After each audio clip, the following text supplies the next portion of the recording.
All right. So, Lori, how do you want to begin? Do you want to begin with an introduction, or do you want to begin by describing the piece? Excuse me. Or do you want to begin with a description of the image or something else? Uh, I guess I'll just begin by an introduction. I'm the figure who's standing uh, in that archway in the photograph, or I'm really no longer that figure. It was a long time ago. Um, I guess I can, by way of introduction, I'll describe what it was that I was doing. So I was wearing a kind of a silly costume of leggings and boots and a sweatshirt because it was rather cold. You can see the mist in the picture. And over the sweatshirt was a t-shirt celebrating the California raisins, which was an ad campaign advertising raisins that used the song. I heard it through the grapevine as a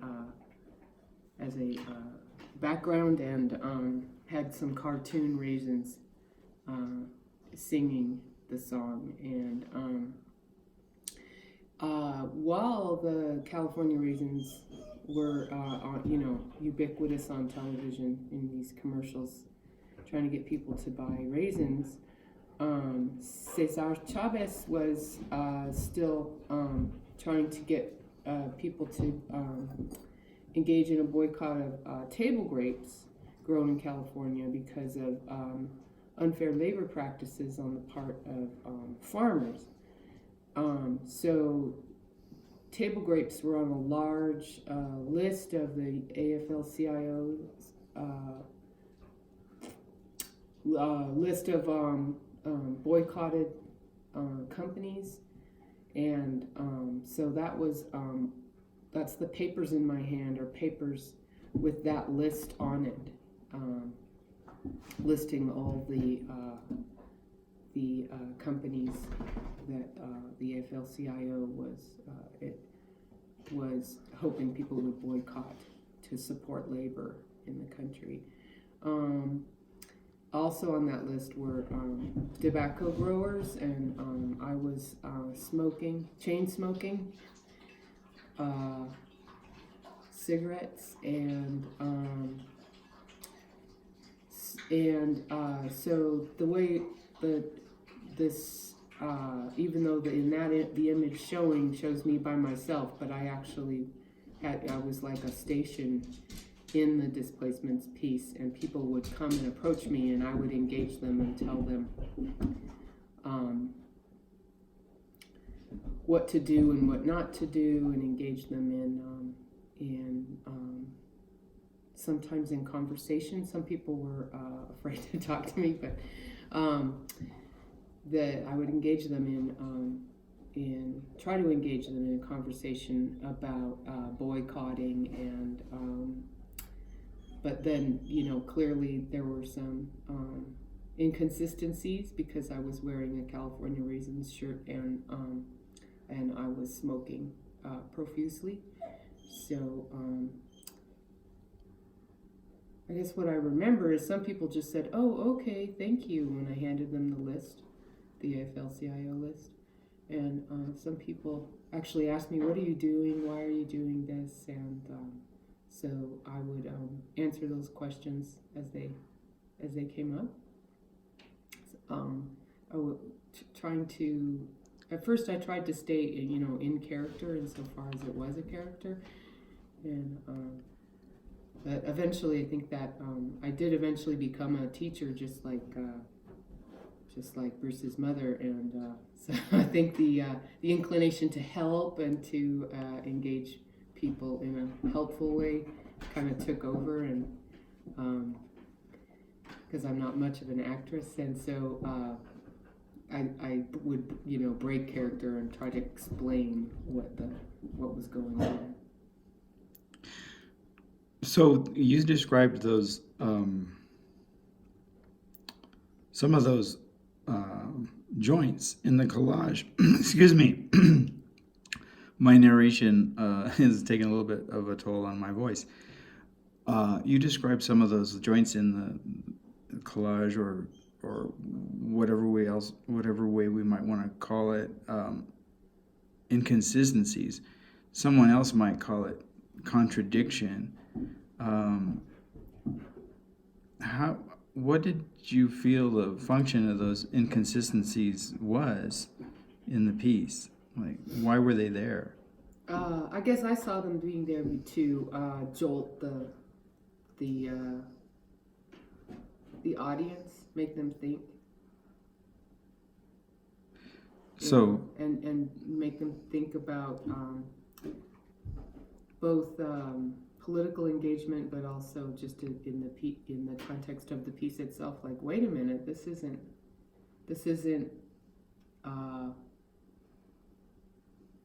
what it appeared to be at first sight, and so that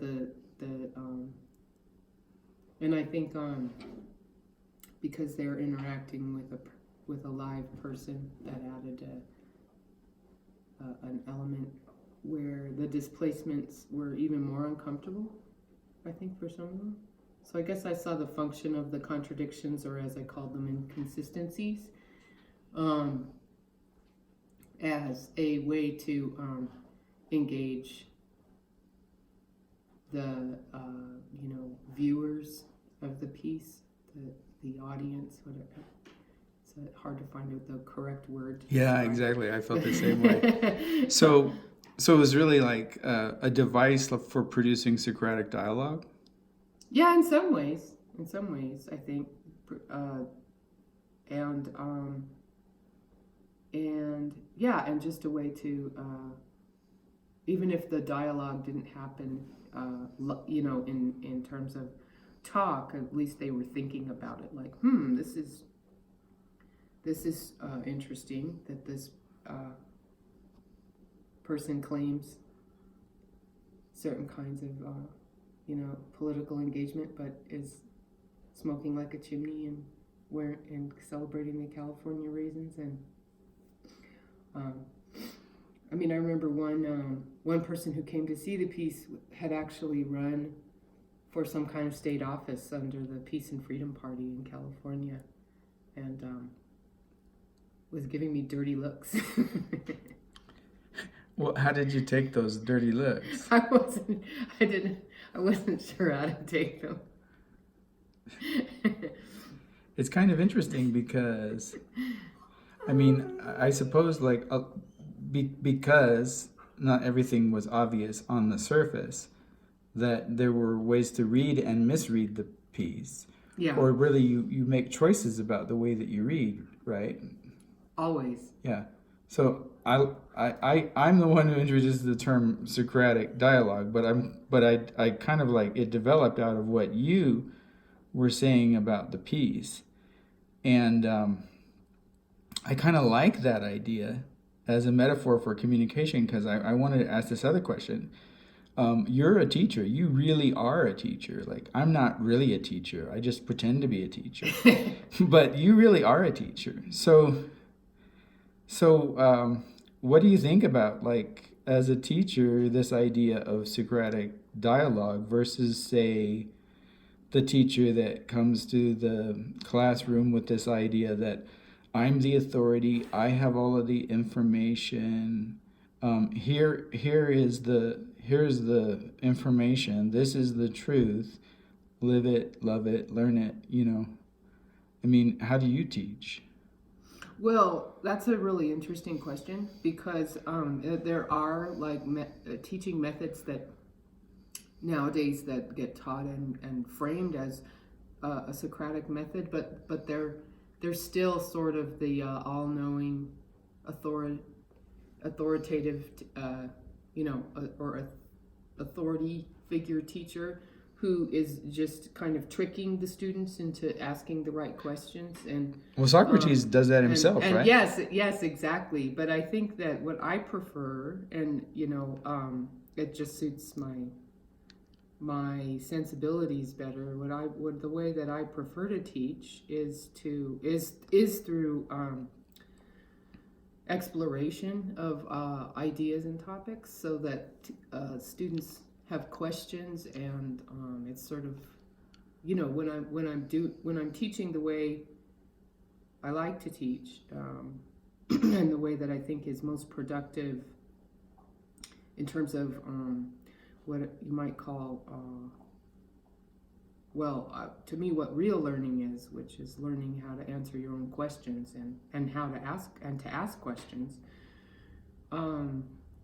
is the teacher sort of facilitates learning by creating opportunities to develop ideas and explore them, so that students are engaged in research and developing questions, and learning skills that the school wants them to learn, but in the context of asking questions and exploring their natural curiosity.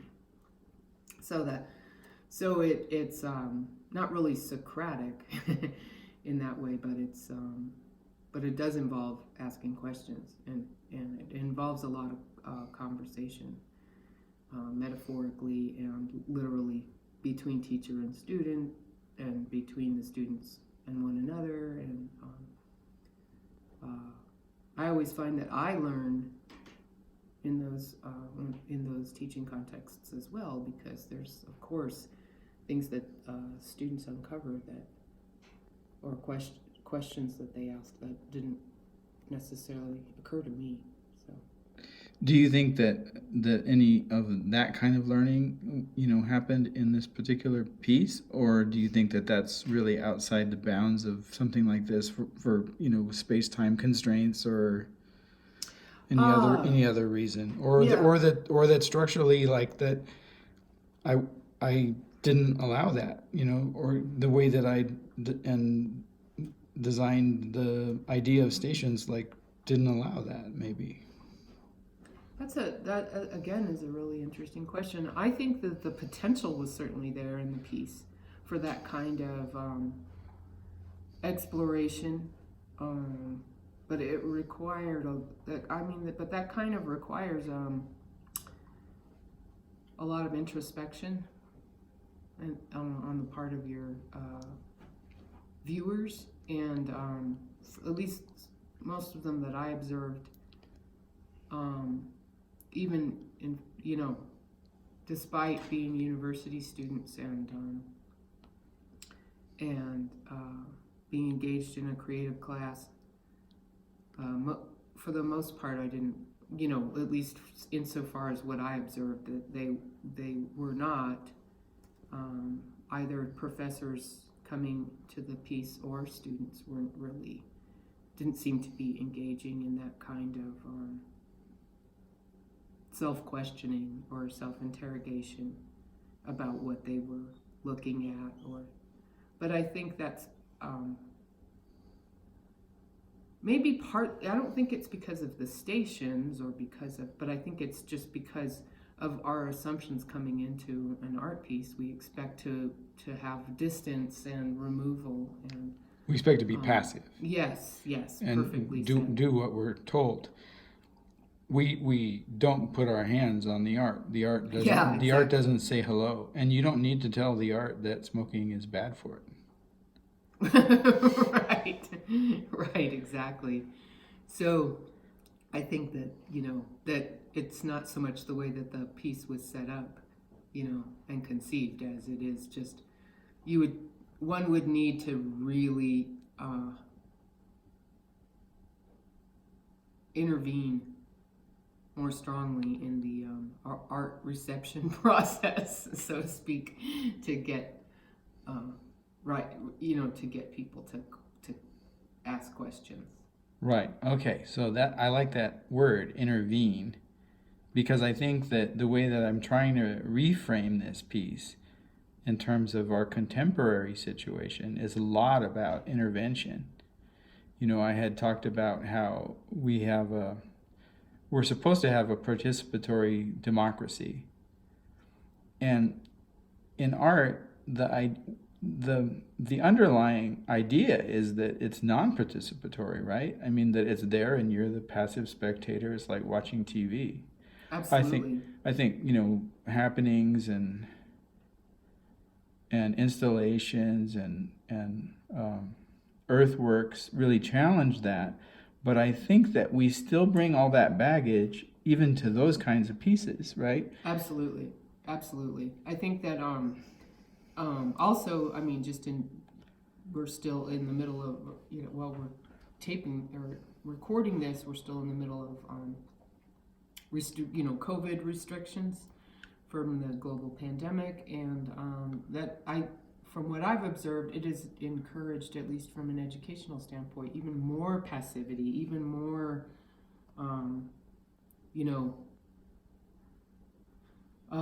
stay home and watch Netflix if you're lucky enough to have the resources to have Netflix and the internet and things like that. And I think that in the context of the school where I work, the learning, so-called learning, is extremely, active teacher, passive student, from what I've observed in the classrooms. And I think that it's, a lot of it is the function of having to teach people who may be online over the internet because they're in quarantine, or their parents are too frightened to send them to school for in-person learning. For good reasons, right? And yes, because we're on the Navajo Nation, and the Navajo Nation was the hardest hit area per capita in the United States for a while. So they have very good, most of my students have lost somebody during this crisis. So but anyway, to return to the art piece, I think that, I think that even at that time, I think it served as a metaphor of political engagement as well. That's what was interesting about the Peace and Freedom Party candidate, being perplexed by the piece, maybe, or is that, here's this person who obviously wants to be politically engaged, and he ran for office, and but still wasn't, seemed uncomfortable and not, didn't seem to like the novel situation he found himself in, maybe. And I think, that passive viewership and passive lack of participation in democracy is only going to make it easier, in my opinion, for them to shut us down than being the folks who want to take away voting rights and, make it harder and harder for people to be able to engage in the democratic process.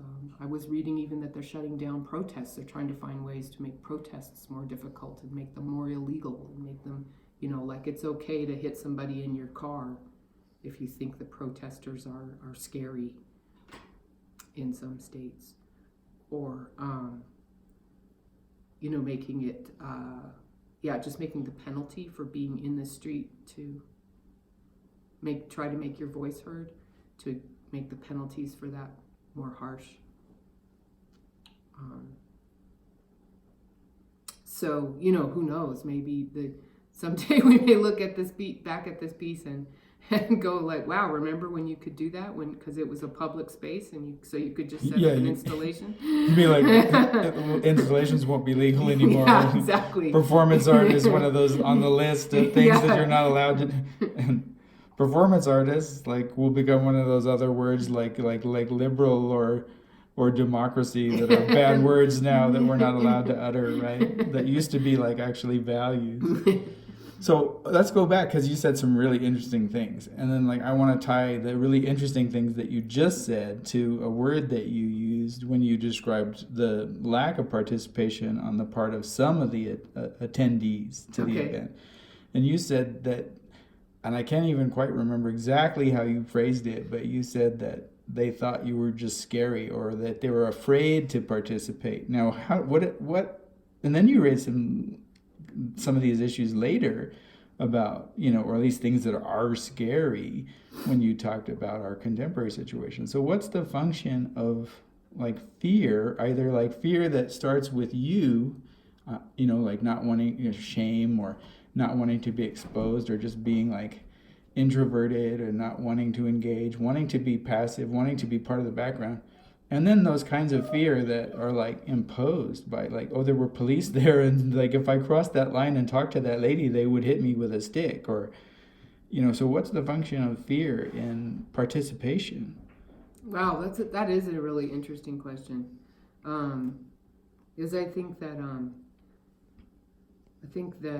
that's a I think that fear is cuts both ways. I think it's partly what makes the police, the individual police officers, beat people with their clubs Because they're afraid. Because they're afraid, yeah. And I think that, and obviously, I think that, And I mean, even I'm sorry to interrupt, but No, but even the fascists are afraid, right? Absolutely, I think they're the most afraid in some ways. That's Right. why they're fascists. Right. Because they're afraid. Because they're afraid that this one is taking over, or that one is taking over, or that all of these privileges that I have, which I don't really recognize as privileges. And when I say I'm speaking for the fascist here, but I have them too, right? But will be taken away from me, and then that's a great fear. Or I will be exposed, and that's a great fear, right? So even the violent ones with the clubs that continue to tell you that they aren't Gestapo or they aren't, I can't remember what Mr. Wolf said, but that when the police were coming down really, really hard on protests in places like Seattle and Portland and people were noticing, it's like, well, you're using rubber bullets on U.S. citizens. Well, you're using tear gas on U.S. citizens. Who are these people you're using it on? And then they said, we're not Gestapo. We're not SS. We're not. And yet all of the tactics that they used are the very same. Yeah. And so there's also a fear of exposure, clearly, or they wouldn't insist so vocally and so loudly that they're not, I think you're right. And I mean, it's interesting because the way you just framed that, it seemed to be the cops who broued up the Gestapo and well, I did, but they probably didn't read my memes.